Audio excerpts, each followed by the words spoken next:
The Turnip, from Grimm's Fairy Tales, by Jacob and Wilhelm Grimm.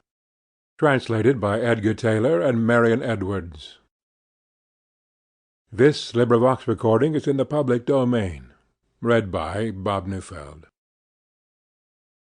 There were two brothers who were both soldiers. The one was rich and the other poor. The poor man thought that he would try to better himself, so, pulling off his red coat, he became a gardener, and dug his ground well and sowed turnips. When the seed came, there was one plant bigger than all the rest, and it kept getting larger and larger, and seemed as if it would never cease growing, so that it might have been called the Prince of Turnips, for there never was such a one seen before, and never will again. At last it was so big that it filled a cart, and 2 oxen could hardly draw it, and the gardener knew not what in the world to do with it, nor whether it would be a blessing or a curse to him. One day he said to himself, "What shall I do with it? If I sell it, it will bring no more than another, and for eating, the little turnips are better than this. The best thing, perhaps, is to carry it and give it to the king as a mark of respect." Then he yoked his oxen, and drew the turnip to his court, and gave it to the king. "What a wonderful thing!" said the king. "I have seen many strange things, but such a monster as this I never saw. Where did you get the seed? Or is it only your good luck? If so, you are a true child of fortune." "Ah, no," answered the gardener, "I am no child of fortune. I am a poor soldier who never could get enough to live upon, so I laid aside my red coat and set to work tilling the ground.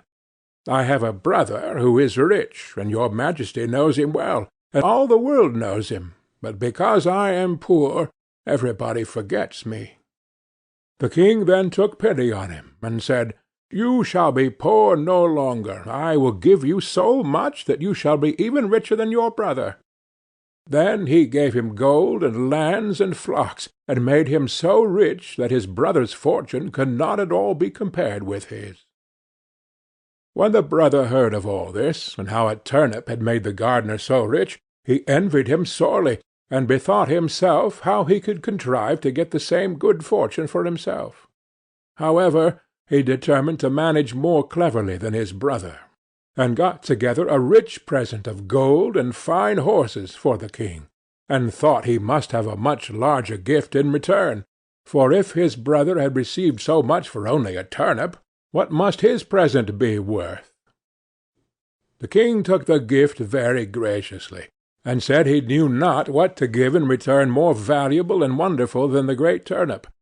So the soldier was forced to put it into a cart and drag it home with him.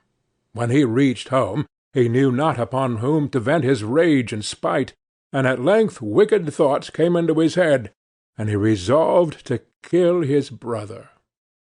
So he hired some villains to murder him, and having shown them where to lie in ambush, he went to his brother and said, "Dear brother, I have found a hidden treasure. Let us go and dig it up and share it between us." The other had no suspicions of his roguery, so they went out together, and as they were travelling along, the murderers rushed out upon him, bound him, and were going to hang him on a tree.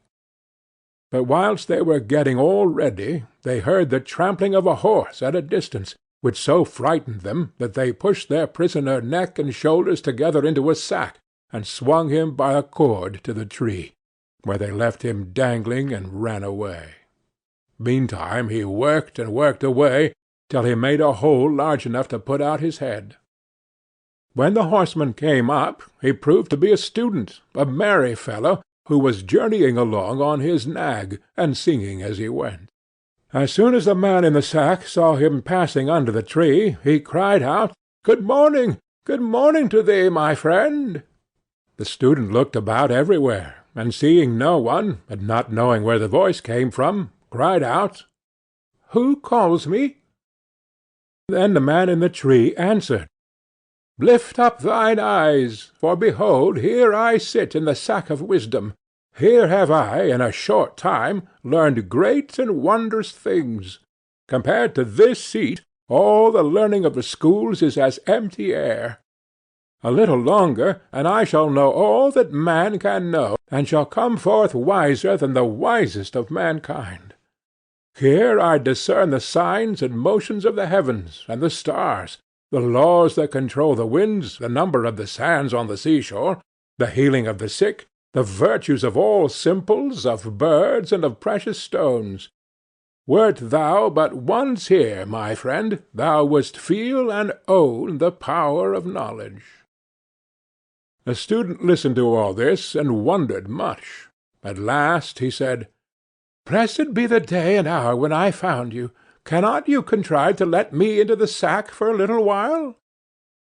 Then the other answered, as if very unwillingly, "A little space I may allow thee to sit here, if thou wilt reward me well, and entreat me kindly.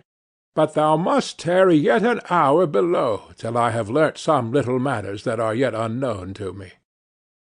So the student sat himself down and waited a while, but the time hung heavy upon him, and he begged earnestly that he might ascend forthwith, for his thirst for knowledge was great. Then the other pretended to give way, and said, "Thou must let the sack of wisdom descend by untying yonder cord, and then thou shalt enter." So the student let him down, opened the sack, and set him free. "Now then," cried he, "let me ascend quickly." As he began to put himself into the sack, heels first, "Wait a while," said the gardener, "that is not the way." Then he pushed him in head first, tied up the sack, and soon swung up the searcher after wisdom dangling in the air. "How is it with thee, friend?" said he. "Dost thou not feel that wisdom comes unto thee? Rest there in peace till thou art a wiser man than thou wert." So saying, he trotted off on the student's nag, and left the poor fellow to gather wisdom till somebody should come and let him down. End of The Turnip.